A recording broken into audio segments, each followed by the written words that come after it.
성경에 보면 뭐 잃어버렸다는 얘기가 나오는 게 있어요. 생각나세요? 양 잃어버린 얘기, 또 뭐 동전 잃어버린 얘기.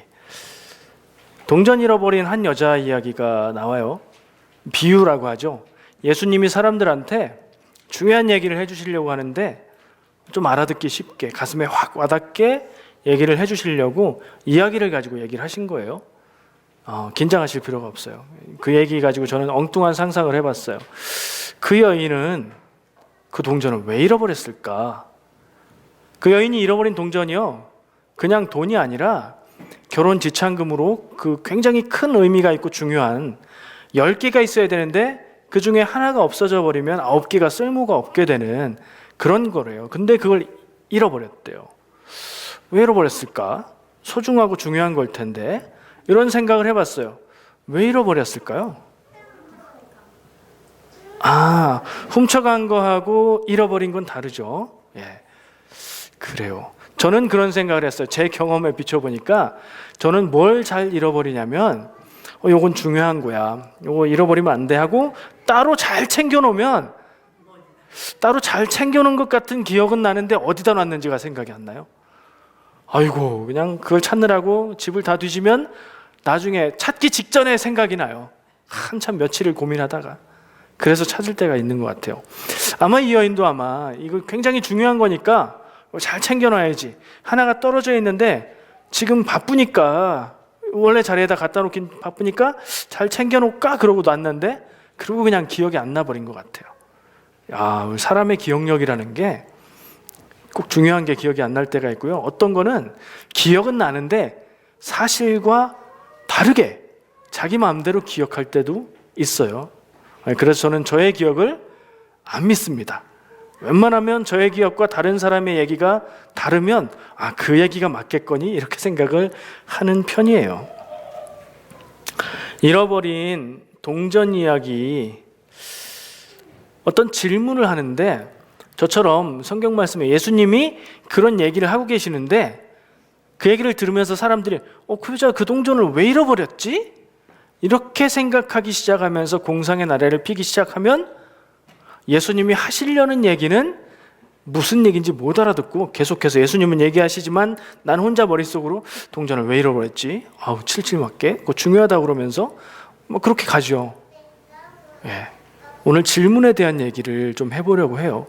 마음속에 의문이 들고 질문이 드는데 질문을 잘하면 좋은 결과가 생기는데 엉뚱한 질문이 별로 영양가 없는 방향으로 질문이 가게 되면 이거 답이 나오기는커녕 시간과 노력과 이런 것들을 허비하게 된다는 생각을 좀 해봤습니다. 오늘 말씀의 제목이 제가 오늘 성경 본문 말씀을 읽으면서 들었던 의문이기도 해요. 오늘 본문 말씀의 끝부분 8절에 보면 하나님께서 사람을 창조하시고 에덴 동산을 만든 뒤에 거기에 두셨다, 이렇게 기록하고 있어요. 왜 그러셨을까 생각해 보셨어요? 특별히 따로 기록하고 있어요. 하나님이 에덴 동산에 사람을 있게 하셨다 이런 정도가 아니라 그냥 우리는 넘어갔지만, 왜냐하면 에덴 동산이 있었고 거기에 사람이 있었다는 걸 아니까 그냥 넘어갔지만 생각해 보면 왜 에덴 동산이라는 데를 따로 만들어서 다른 그 바깥과 구별되는 그곳에 사람을 놓으셨을까? 일부러 그러신 거죠. 그거는 그냥 우연히 그런 거나 아무 의미가 없는 게 아니에요. 성경은 아무 의미 없는 일에 대해서 이렇게 기록하지 않아요. 만약에 내가 되게 궁금하고 왜 그럴까 싶은데 성경에 아무리 찾아도 내용이 없죠? 그건 별로 궁금해하지 않아도 되는 거예요. 그냥 성경에서 얘기하는 거하고 별로 관계없는 핵심의 내용이 아니에요. 근데 내가 눈으로 읽으면서 이거 뭔 얘기지? 하고 그냥 넘어가도 성경에 기록되어 있으면 그것은 꼭 필요해서 기록되어 있는 말씀이에요. 언젠가는 우리가 읽으면서 내 눈에 딱 걸려서 그 말씀이 기록된 의미를 깨닫게 되면 나에게 큰 복이 되고 큰 깨달음이 된다고 저는 그렇게 늘 생각합니다. 하나님이 사람을 만들어서 왜 에덴을 따로 만들고 거기에 따로 두셨을까요? 그런 생각 해보셨어요? 지금 이런 질문은 제가 오늘 설교 말씀에 타이틀로 잡은 이 질문은 잘한 질문일까요? 쓸데없는 질문일까요? 한번 생각해 보시기 바랍니다. 하나님은 창조하셨어요. 온 세상을. 창세기 1장에 그 순서가 쭉 나와요. 6일 동안 창조하시고 7번째 날에 휴식하셨다는 얘기가 있죠. 그리고 나서 2장으로 넘어오면 또 그 내용들 중에 중요한 얘기들을 다시 얘기를 해요. 그 내용 중에 사람의 창조를 창세기 1장에는 사람을 창조하시되 남자와 여자로 창조하셨다. 끝. 그렇게만 다뤄져 있는데 뒤로 넘어가 보면 사람을 어떻게 창조하셨는지, 어디다가 만들어서 놓으셨는지, 처음부터 남자 여자 한 쌍으로 만드셨는지, 남자 먼저 여자 나중 이렇게 만드셨는지, 그런 것들이 자세히 나오는 부분이에요. 거기에 시작하는 이야기 중에 제 눈에 띈 게 사람을 따로 에덴 동산에 두셨다. 좀 더 바꿔 말하면 사람을 살게 하기 위해서 에덴이라는 특별한 곳을 하나님이 지정하고 만들고 갖고 놓으셨다는 얘기죠. 그러면 뭘 생각할 수 있죠? 그 에덴 안에서의 사람의 삶과 나중에 어떻게 되는지 결과를 우리가 알잖아요. 사람이 영원토록 에덴에서 살아갑니까? 아니잖아요. 지금 우리가 여기 살고 있잖아요. 여기가 에덴 동산, 낙원, 유토피아입니까? 아닌 것 같죠. 사람은 에덴에서 나와서 그 밖에서 살아가게 됐어요.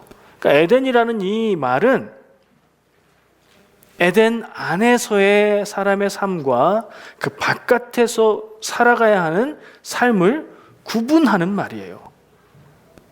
그럼 더 생각해 볼까요?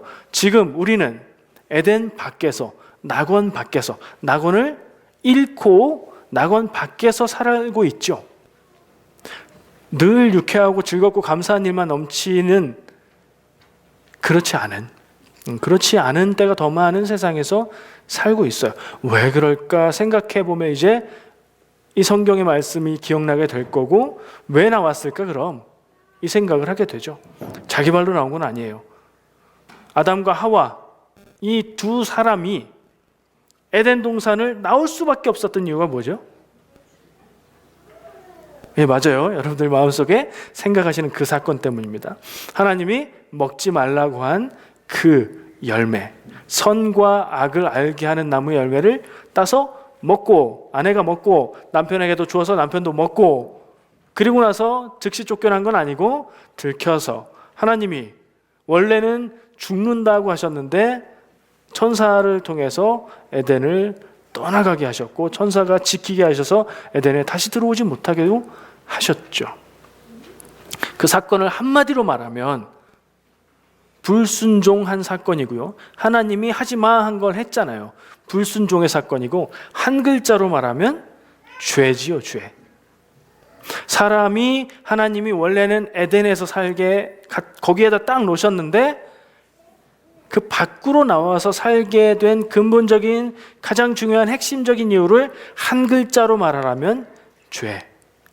죄 때문에 사람이 낙원의 삶이 아닌 낙원 바깥에서의 삶, 그 삶은 성경을 읽어왔던 모든 인류들이 느끼고 경험하는 바대로 힘들고 고단하고 괴로운 일들이 우리를 기다리고 있는 이 세상에서의 삶, 그걸 생각하게 되는 거예요. 지금 우리의 삶이 왜 이럴까? 죄 때문이구나 라는 것을 기억하는 말씀이죠. 왜 거기 두셨을까라는 질문을 통해서 이런 생각을 해보게 됩니다. 그러면 이런 생각들이 사실은 하나님이 왜 거기 두셨을까에 대한 답은 아니죠. 그런 생각을 쭉 해왔는데 왜 거기 두셨을까? 다시 물으면 다시 생각해야 돼요. 그 답은 없었어요. 그러나 그 질문을 통해서 원래는 낙원의 삶을 살았는데 죄 때문에 낙원 아닌 삶을 살게 됐구나. 낙원 아닌 삶의 형태가 하나님의 말씀으로 어떻게 기록되냐면 사람을 향해서 이렇게 말합니다. 남자 아담에게 너는 땀을 흘리고 고생해서 땅을 갈고 일을 해야 먹고 살게 될 거다. 생계를 위한 얘기죠. 생계, 먹고 살려면 고생하고 일해야 할 거다. 생계에 관한 그 우리가 감당해야 되는 현실, 그때 사람의 운명으로 갖게 된 것 같아요. 여성을 향해서, 하와를 향해서 뭐라고 하시죠? 내가 해산의 고통을 더 크게 할 것이다. 말씀을 보면서 다시 한번 생각하게 된 건데, 해산의 고통이 원래 없었는데 해산의 고통을 주신 게 아니라 해산의 고통이 있었던 것 같아요. 근데 더 크게. 주은이가 한숨을 쉬네요. 해산의 고통을 상상만 해도 모르죠. 남자들은 몰라요. 혹시 궁금하시면 유튜브에 검색해 보시면 남자들이 해산의 고통을 느끼는 실험을 한 영상들이 많이 있어요. 참 그럴 거예요. 보시면 재밌어요. 생계와 해산의 고통. 해산의 고통은 고통이 핵심이긴 하지만 해산한다는 것은 뭘 의미하나요? 자녀를 출산하는 거예요. 자녀를 출산해서 2명이 만나서 3명 이상이 되면 남는 장사잖아요. 인구가 늘어나잖아요. 하나님의 명령과 맞죠. 하나님이 생명을 창조하시고 나서 뭐라고 하셨어요? 생육하고 번성하라. 이게 첫 번째 명령이셨거든요. 그 명령을 지키려면 자녀를 낳게 되어 있는데 거기에 고통을 더하신 거죠. 그래서 이 생계와 출산의 고통은 한편으로는 사람의 고달픈 운명을 상징하기도 하고요. 또 한편으로는 살아있는 인생에 삶의 의미를 주는 것이기도 해요. 왜요? 사람이 일하지 않고 노동이 없이 아무 때나 평안하게 누리고 쉰다. 평생 쉬면서 아무런 노력도 안 한다고 하면 그게 어떤 삶일까 한번 상상을 해보세요. 행복하고 평안하기만 할까요? 혹은 해산하는 일이 없으면, 자녀를 낳는 일이 없다면 가정은 남자와 여자 단 둘로만 이루어지겠죠?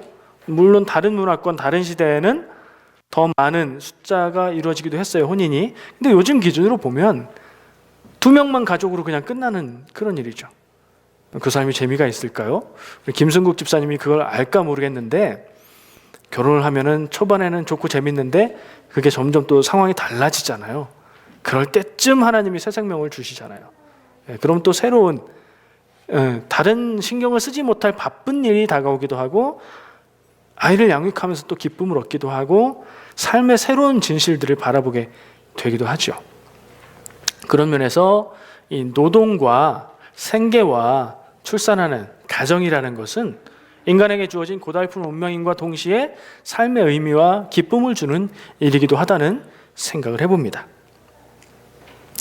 제가 질문 얘기하겠다고 했죠. 2번째 주제는 질문을 잘해야 된다예요.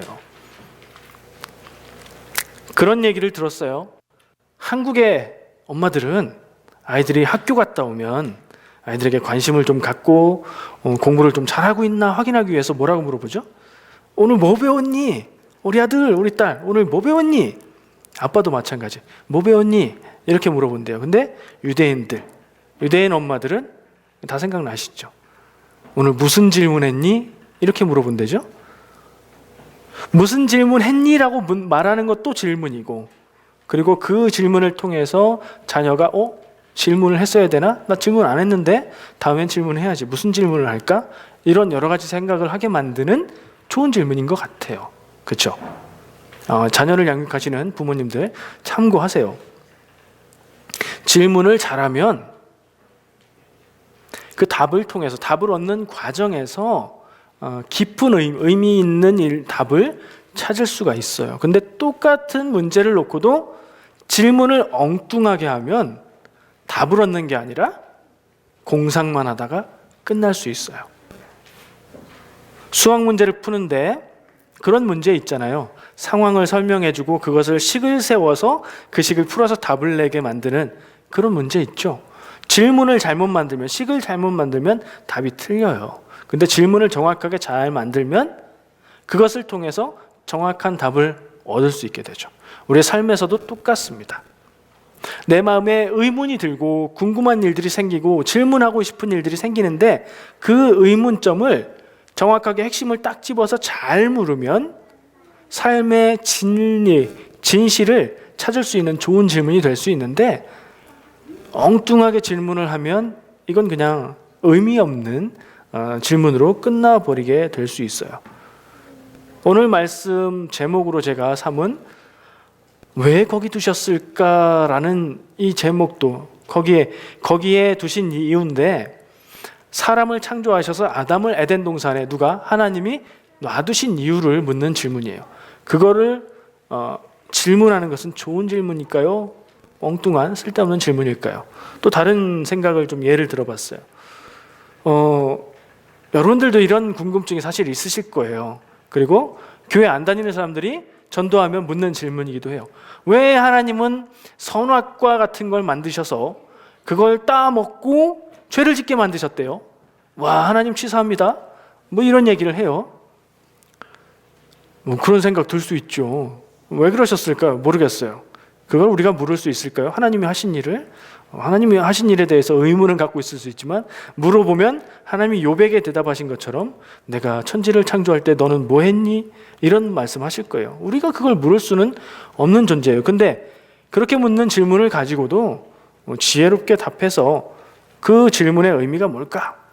무엇으로 답할 수 있을까? 성경 말씀이 거기에 대해서 얘기하고 있는 건 뭘까? 이렇게 잘 생각하면 또 좋은 답을 찾을 수도 있겠죠. 왜 인간에게 죄를 지을 수 있는 자유를 주셔서, 그런 자유를 아예 없게 하면 죄 안 짓고 다 구원받고 다 행복할 수 있을 텐데 왜 그러셨을까? 뭐 이런 질문들. 왜 세상에 악한 일들이 일어나게 그냥 놔두시나?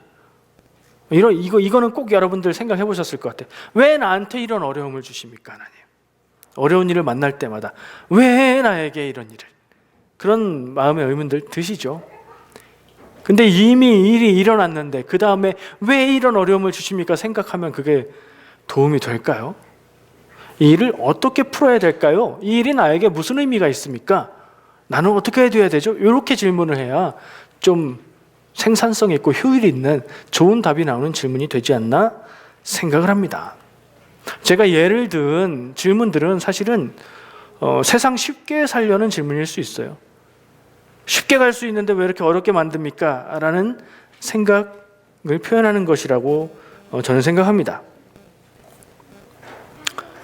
불신자가 이렇게 여러분들에게 물어보면, 교회 안 다니고 교회 모르는, 그러나 교회에는 관심이 있고 논쟁 좀 하고 싶어하는 사람들이 여러분에게 이렇게 물으면 뭐라고 답하시겠습니까?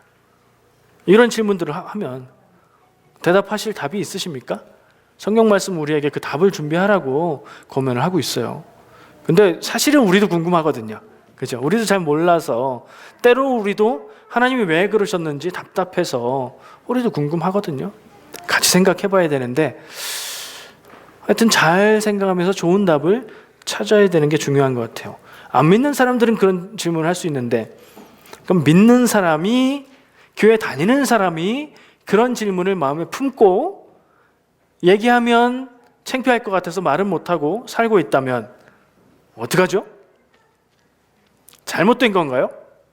아니에요. 괜찮아요.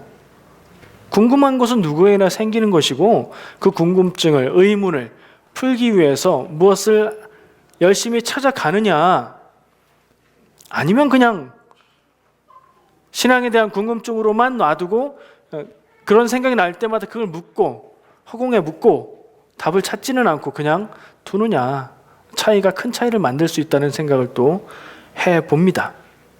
여러분들 마음속에 그런 질문이 있으셔도 괜찮습니다. 스스로 질문하고 말씀 가운데 답을 찾으시길 바라고, 그리고 신앙의 동역자들, 우리 함께 있는 다른 성도들과 그 얘기를 해가면서 답을 찾으시길 바라고, 저는 뭐 괜히 신학 공부하고 성경 말씀 공부하고 하나요?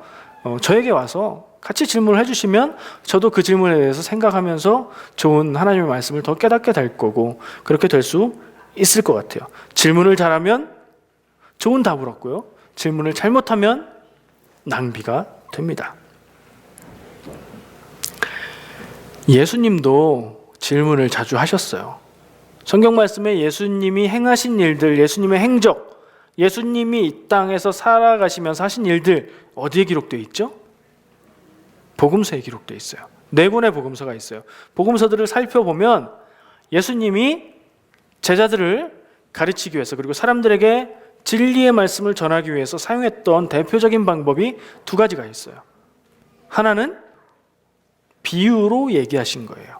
이야기를 통해서 사람들에게 진리를 전하려고 하셨어요. 천국은 마치 무엇과 같으니 하면서 재밌는 얘기처럼 얘기를 해주셨는데, 듣고 나서 생각해보면 하고 진리를 깨닫게 되는 그런 교수법이죠. 가르치는 방법. 또 한 가지 방법이 질문법이셨어요. 제자들에게 예수님은 많은 질문을 던지셨어요. 질문하셔서 생각하게 만들고 답을 찾게 만들고 믿음의 고백을 하게 만드셨어요. 한 가지 예만 들어볼게요. 마태복음 16장을 보면요, 예수님이 제자들에게 하나의 질문을 던집니다. 16장 13절, 사람들이 인자를 누구라고 하느냐. 인자가 뭐죠? 인자가 사람의 아들이라는 뜻의 한자인데, 성경 말씀에서는 두 가지 의미로 쓰입니다. 그냥 사람이라는 뜻으로도 쓰여요. 근데 예수님이 얘기하실 때는 자기 자신을 가리키는 말로 사용하십니다. 그럼 쉽게 바꾸면 사람들이 나를 누구라고 말하니? 라는 질문이에요. 제자들에게 예수님이 묻습니다. 사람들이 나를 누구라고 하니? 그러니까 제자들은 대답해야죠. 이렇게 대답합니다. 14절에 더러는 세례 요한이라고 하고요, 더러는 엘리야라고 하고요, 어떤 사람은 예레미야 아니면 선지자라고 얘기들 하더라고요. 다른 사람들의 얘기를 해요. 사람들의 얘기를 전해줍니다. 근데 예수님이 사람들이 나를 누구라고 하니라고 그것 먼저 물어본 이유가 있어요. 생각하라는 거죠. 그 다음에 예수님의 질문이 들어갑니다. 그러면 너희들은 나를 누구라고 하느냐? 제자들의 예수님을 누구라고 생각하는지를 이제 묻는 거예요. 이게 정말 묻기 원하셨던 질문인데, 그 질문에 앞서서 한 단계 이전의 질문을 던져서 생각하게 하시고 그 답을 할 수 있는 준비를 하게 하세요. 그랬더니 사람들, 남들 얘기는 잘 대답했던 제자들이 대답을 잘 못해요. 근데 갑자기 베드로가 딱 나서면서 주님은 그리스도시고 살아계신 하나님의 아들이십니다, 이렇게 얘기를 해요. 딩동댕 정답. 예수님이 뭐라고 하시냐면 네가 알아서 대답한 게 아니라 성령님이 알려준 거야 하고 칭찬해 주세요. 그러면 뭐예요? 정답이라는 얘기죠. 베드로의 이 위대하고 놀랍고 성경 전체가 말씀하고 있는, 성경이 증언하고 있는 예수가 그리스도다, 예수가 그리스도임을 통해서 우리 모두가 구원받는 길이 주어진다라는 이 복음, 그걸 베드로가 그 입으로 고백하게 하신 방법이 예수님이 질문하셔서 그렇게 위대한 고백을 하게 만드신 거죠. 예수님의 가르치셔서 주셨던 방법도 질문하는 거였어요. 그러니까 질문을 잘하는 게 얼마나 중요한지 생각을 하게 돼요. 다음 주제는 신앙적인 질문입니다. 신앙적인 질문. 우리의 마음 가운데 성경을 읽고 성경 말씀을 듣고 묵상하고 하면은 신앙적인 질문들이 생기겠죠. 근데 그것보다도 더 우리가 교회 와서 성경 말씀 보고 듣고 또 집에서 성경 보고 성경 필사 쓰고 하는 시간보다 더 많은 시간을 보내는 일들은 에덴 동산 바깥에 있는 것과 같은 세상에서 시간을 더 많이 보내죠. 세상 삶의 속에서 의문이 더 많이 생겨요. 저 사람은 왜 저러고 살지? 저 사람은 저런 때 왜 저렇게 행동하지? 나는 이런 때 어떻게 해야 되지? 교회에선 정직하라고 하는데 이거 참 고민이다. 정직하면 손해볼 것 같고 어떻게 해야 되지? 여러 가지 의문들이 우리 마음속에 생겨요. 두 가지 의문을 제가 말씀드렸어요. 신앙적인 의문이 우리 마음에 들 때가 있어요. 성경을 읽을 때든 말씀을 들을 때든 아니면 혼자 생각하다가 신앙적인 질문이 마음속에 떠오를 때가 있습니다. 그 질문을 놓치지 마세요. 딱 붙잡고 그 답을 찾으려고 계속해서 생각하시고 질문하시고 성경도 찾아보고 내 기억 속에 담겨져 있는 하나님의 말씀도 뒤져보고 답을 찾으려고 노력하세요. 다른 사람에게도 묻고 목사에게도 묻고 하세요. 그러면 세상에서, 세상 살면서 느껴지는 질문들, 가장 많이 들은 질문이 뭐예요? 여러분들 마음속에 지금 있는 질문이 뭐예요? 나는 왜 이렇게 지질이 되는 게 없을까? 나는 뭐 이렇게 뭐죠? 복권이나 뭐 이렇게 뽑기, 행운권 이런 거 왜 안 뽑힐까? 뭐 이런 질문? 모르겠어요. 여러분들의 마음속에 딱 걸리는 질문이 하나 있으실 거예요. 세상 살다 보면. 그것도 놓치지 마세요. 꽉 붙잡으세요. 그것을 답하는데 하나님의 말씀과 하나님의 뜻을 가지고 거기에 한번 답을 해보세요. 저는 한때 나는 왜 이렇게 생겼을까가 의문이었어요.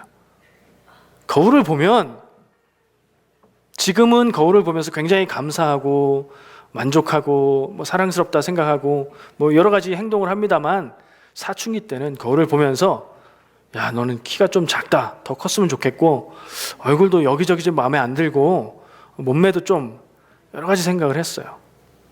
거기 그 질문이에요. 사춘기의 우스운 질문 같지만 전 그 질문을 늘 생각했어요. 거울 볼 때마다. 그래서 상식적인 답을 한번 찾았어요. 내가 이렇게 생긴 것은 내 책임이 아니지. 누구 책임이에요? 나는 어디서 왔어요? 유전자로 부모님에게서 왔죠. 나의 어머니 아버지 때문에 내가 이렇게 생긴 거죠. 근데 그것도 나의 어머니 아버지 책임은 아니에요. 왜냐하면 어머니 아버지가 가지고 있는 유전자는 어디서 왔어요? 또 그 부모. 그죠? 가만히 생각해 보니까 내가 뭐 안 좋은 게 좀 있거나 외모적으로 그런 게 있으면 그건 내 책임이 아니에요. 근데 내가 바꿀 수 있는 건 나의 내면과 나의 생각과 나의 정신이에요. 그래서 거기에 투자하기로 했고 내 부족한 외모에 대해서는 보지 말고 좋은 것만 감사하자 이렇게 생각했어요. 그리고 계속 생각해 보다 보니까 내 모습의 책임은 하나님에게 있더라고요. 아담과 하와를 창조하시고 그들을 통해서 유전자가 막 이렇게 저렇게 돼서 저를 이렇게 만든 하나님한테 따질 수 없잖아요. 그래서 좋은 것만 감사합니다 하기로 하고 내가 어떻게 할 수 있는 나의 보이지 않는 내면과 생각과 마음과 내 말들 이런 것들에 투자하기로 생각했어요. 괜찮은 답이죠. 여러분들 삶 가운데에 왜 이러지? 좀 불만스럽고 나 도대체 저건 이해가 안 돼? 이해가 안 되는 일들 그냥 그렇게 질문만 던지고 말지 마시고 그걸 붙들고 그 안에서 하나님이 일하시는 것을 발견하시고 하나님의 뜻을 발견하시기 바랍니다. 그러면 엉뚱한 질문, 어리석은 질문, 별것 아닌 질문 가운데서도 좋은 답이 나오거든요. 그걸 뭐라고 해요? 네 글자 한자 사자성어로 우문현답이라고 하죠.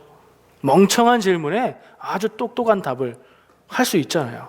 좋은 질문을 통해서도 좋은 답이 나오지만 멍청한 질문을 통해서도 좋은 답이 나올 수 있습니다. 자, 마지막 주제 얘기하겠습니다. 질문을 잘 하자 이런 얘기를 쭉 했었고 뭐 답을 잘 하잖아요. 결론은 어리석은 질문, 멍청한 질문을 해도 답을 잘 찾으면 거기에 하나님의 진리가 있다 이런 얘기를 제가 나눴죠. 다시 처음의 질문을 한번 생각해 볼게요. 하나님께서 왜 아담을 에덴 동산에 놔두셨을까요? 아담만 두셨어요. 왜요? 하와 어디 갔어요? 하와는 아직 없어요. 주보 표지 그림 보시면 에덴 동산이라는 제목의 그림인데 거기 가운데에 남자 여자 옷 안 입은 남자 여자 있죠. 아담과 하와라는 것을 쉽게 알 수 있어요. 옷 입은 할아버지 계시죠. 대체로 그렇게 생기면 하나님이에요. 옛날 고전 그림에선. 근데 에덴 동산엔 분명히 동물들과 사람은 둘만 있어야 되는데 여기저기 구석구석에 사람들이 있죠. 똑같이 아담과 하와예요. 그 그림 속에 아담과 하와의 에덴 동산의 사건들을 동시에 다 그려놓은 거예요. 이쪽 오른쪽 숲을 속에서 조그맣게 보이실 텐데 한 사람이 누워있고 할아버지가 이렇게 꺼내는 거 보이시죠? 그게 아담의 갈빗대를 가지고 여성을 창조하시는 하나님의 그걸 그렇게 묘사해 놓은 그림인 것 같아요.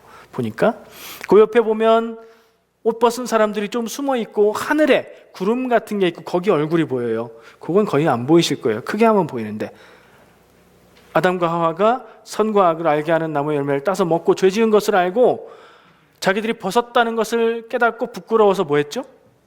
나뭇잎으로 옷을 만들어 가렸어요. 근데 하나님께서 아담아 어디 있느냐 하고 찾는 그 장면, 그걸 그렇게 그려놓은 거예요. 그런 그림을 제가 실어봤는데요. 하나님이 아담을 창조하셔서 에덴 동산에 거기다 갖다 놔둔 이유가 뭘까요? 알 수 없어요. 그건 사실 하나님이 하신 일이니까 알 수 없어요. 근데 그 질문하면서 뭘까 생각하다 보면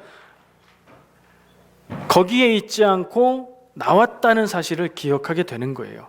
나온 이유가 아까 뭐라고 했죠? 죄 때문이다. 불순종했기 때문이다. 하나님의 말씀을 그대로 따르지 않았기 때문이다. 그래서 나왔다. 아담이, 물론 하와가 연결된 사건이죠. 아담과 하와가 하나님의 말씀에 그대로 순종해서 지금까지 그 열매를 따먹지 않고 순종할 수 있었으면 온 인류가 그 안에서 살고 있었을까, 이런 생각도 해보시고. 근데 생각해보면 제가 그런 생각을 해봤어요. 실제로 그 나무 열매를 따먹지 않았어도 아마 아담과 하와의 딸이나 아들이 따먹지 않았을까, 그대는 넘어갔다고 해도 손자 손녀들이 따먹지 않았어, 이런 생각을 하게 돼요. 왜요?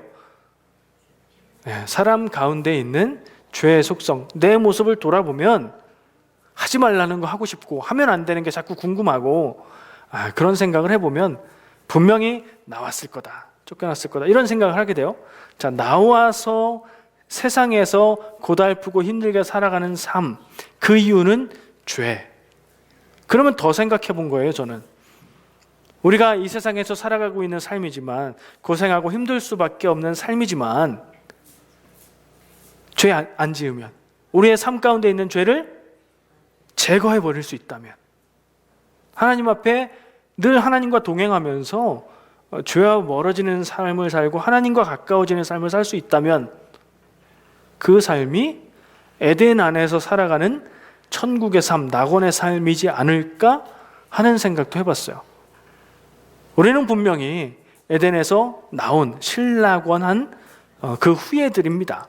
그러나 이 땅에서 살면서도 천국 같은 삶, 낙원 같은 삶을 누릴 수 있는 방법이 있다면 내 삶에서 죄를 빼는 것, 죄를 지워버리고 죄를 닦아버리고 죄는 가까이 가지도 않고 생각도 하지 않는 것. 어렵죠? 근데 그거보다 더 쉬운 방법이 있어요. 하나님을 가까이 하는 것. 하나님의 말씀을 가까이 하고 하나님을 가까이 하면 할수록 반대로 죄와는 멀어지게 되거든요. 우리의 삶이 그런가? 내가 살아가는 세상의 삶이, 이건 간단해요. 내가 스스로 생각해 볼 때 내가 살고 있는 삶이 고통스럽고 괴로운가? 아니면 즐겁고 행복하고 감사한가? 어느 게 더 큰가? 생각해 보면 고통과 괴로움이 더 크면 죄가 나를 가로막고 있다는 얘기. 그런 것도 있지만 감사와 기쁨과 사랑이 그래도 있고 기본적으로는 하나님 앞에 늘 감사하다, 이게 더 크면 내가 그래도 죄에서 좀 멀어져 있다는 얘기가 되는 거예요. 스스로 대답해 보시고 죄에서 떨어진 하나님과 가까이 가는 삶을 사시기를 축복합니다. 근데 그 죄는 뭘까요? 제가 그 죄의 핵심 본질에 대해서는 얘기 안 했죠. 여러분들, 죄라고 얘기하면 교회 다니는 사람들이 사람은 다 죄인이야 라고 얘기하면 교회 안 다니는 사람들은 뭐라고 얘기해요? 내가 무슨 죄를 지었어? 나는 법 없어도 살 사람이고 나는 정말 죄 안 지으려고 노력하면서 사는 사람이야, 왜 이래? 이러죠. 그 죄를 얘기하는 게 아니에요. 나쁜 짓하고 잘못하고 그 죄 아니에요. 성경이 말하고 있는 하나님에게서 멀어지게 만드는 죄는 그거 따먹은 그게 그 죄예요. 따먹은 행동이 아니라 하지 마라를 한 것, 불순종한 것, 하나님의 말씀을 따르지 않은 것. 그래서 어떻게 됐죠? 그래서 하나님을 피하고 싶었던 것, 숨었잖아요. 그래서 하나님하고 멀어지잖아요. 그게 우리의 가장 중요하고 근본적인 죄예요. 여러분들, 어떤 때는 괜히 교회 오기 싫을 때 있죠. 어떤 때는 막 기도해서 하나님이 주시는 기쁨과 능력과 은혜를 막 경험하는데 어떤 때는 기도하기도 싫을 때 있죠. 그때 내 안에 죄의 농도가 좀 높아진 거예요. 나쁜 짓이 아니라 하나님하고 멀어지는, 그리고 불순종에, 마치 사탄이 뱀의 입을 빌어서 우리의 귀에 속삭여서 죄의 속성에 가깝게 만드는 그쪽으로 우리가 향해 가고 있을 때 우리가 하나님 앞에 가까이 나오는 게 불편하고 하나님을 피하고 싶은 거예요. 그러면 우리의 삶은 힘들고 고통스러운 쪽으로 가는 거예요. 근데 똑같은 삶을 살아도 정말 힘들고 고통스럽고 괴로운 당연히 그래야 될 조건 속에서 살고 있어도 하나님과 동행하고 하나님이 내게 주시는 은혜와 사랑을 늘 경험하고 체험하고 깨닫고 그 하나님의 은혜 안에서 하나님이 나를 구원해 주시는 그 하나님의 사랑이 나를 감싸고 있고 보호하신다. 그리고 그 보호하심을 실제로 경험하면서 살고 있으면 힘들고 괴로운 일들이 와도 내 마음은 평안할 수 있죠. 하나님 앞에 감사할 수 있죠. 그런 삶을 살아가시는 여러분들 모두가 되시기를 축복합니다. 오늘 그렇게 왜 거기 두셨을까 하는 엉뚱한 생각에서 질문을 하면 답을 좀 해보자. 신앙적인 답을 찾아보자 생각을 해봤고 죄가 아닌 하나님과 가까워지는 삶, 그 안에서 답을 찾기를 바라는 것으로 결론을 좀 맺겠습니다. 기도하겠습니다.